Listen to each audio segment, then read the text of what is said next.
Кайырлы күн, с вами учитель казахского языка.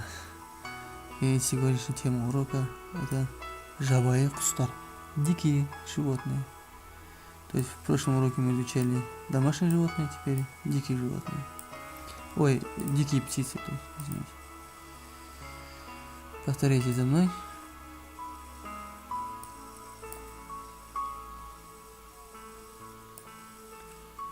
Орел или беркут на казахском бүркүт.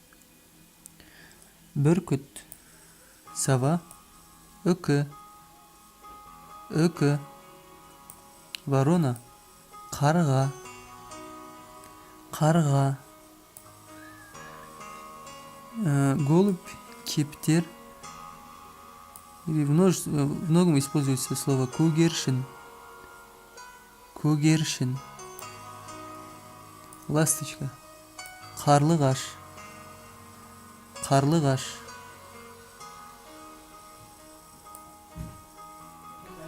Лебедь. Аққу.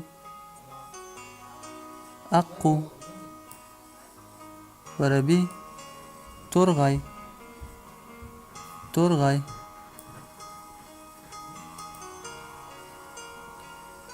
Повторите и выучите эти слова, после начинайте тест.